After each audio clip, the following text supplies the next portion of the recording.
मालेगाव इथल्या देवळाच्या विठेवाडी परिसरामध्ये बिबट्यानं धुमाकूळ घातला। बिबट्या त्यानंतर जेरबंद त्याला केला गेला, यामुळे स्थानिकांनी सुटकेचा निश्वास सोडलाय। या परिसरात बिबट्याचं दर्शन झाल्यानं नागरिकांची तारांबळ उडाली। ही चार दृश्य आपण पाहतोय। जर जुन्नर तालुक्यातील मांजरवाडीच्या मोरे मळ्यामध्ये सुद्धा बिबट्या ऊसाच्या शेतालगतच्या विहिरीमध्ये पडून त्याचा मृत्यू झालाय।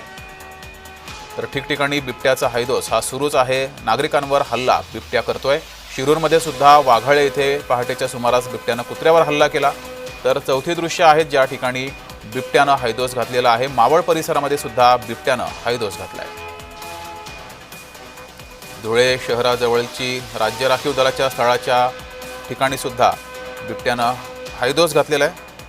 आणि या सर्व पार्श्वभूमीवर रवी राणा यांनी एक अजब मागणी केलेली आहे। आपल्यासोबत शुभम उमाळे आहेत। शुभम, रवी राणा यांची अजब मागणी समोर आलेली आहे। बिबट्याला पाळीव प्राण्याचा दर्जा द्या अशी त्यांनी मागणी केलेली आहे। यावर विरोधकांनी काही प्रत्युत्तर दिलंय का?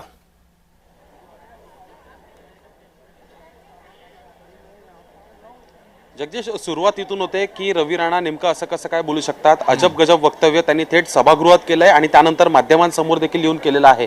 खरं पाहायला गेलं तर राणा दाम्पत्य हे सातत्याने कुठेतरी माध्यमांमध्ये आणि महाराष्ट्रामध्ये आणि थेट दिल्लीपर्यंत चर्चेत राहण्यासाठी काही ना काही अशा गोष्टी करतच असतात आणि त्यांना यामध्ये यश मिळत असतं। पण मात्र यावेळेस त्यांना यश मिळताना दिसून येत नाही, कारण की कोणत्याही विरोधी नेत्यांनी यावर काही भाष्य केलेलं नाहीये। पण इतकंच नव्हे तर एक याच्यावर हसण्याचा मुद्दा होऊ शकतो असं काही जणांना आधी वाटलं होतं, पण मात्र यावर कोणी लक्षच देताना दिसून येत नाहीये। खरं तर रवी राणा यांनी अशी मागणी केली आहे की बिबट्यांना पाळीव प्राणी करा, काय गरज आहे त्यांची नसबंदी करायची।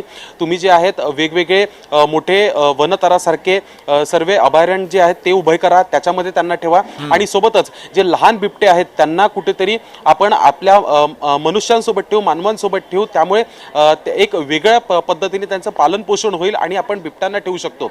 आपण भारत देशामध्ये परदेशातून जे आहेत वेगवेगळ्या प्रकारचे कुत्रे आणत असतो, तशाच पद्धतीने आपण बिबट्यांचं देखील पालन करू शकतो। इतकंच नव्हे तर त्यांनी अनेक बडे जे अब्जोपती करोडपती आहेत आपल्या देशातले त्यांचे देखील नाव घेत याच्यावर उल्लेख केलेला आहे। खरं पाहायला गेलं तर अनेकांनी याच्यावर विचारलेलं आहे की नेमकं रवी राणा हे कसं काय बोलू शकतात, कारण की आतापर्यंत इतक्या लोकांचा जीव गेलेला आहे, इतके लोकांवर हल्ले झालेले आहे। पूर्ण महाराष्ट्रामध्ये सध्या भटक्या कुत्र्यांचा आणि बिबट्यांचा विषय हा गाजतोय।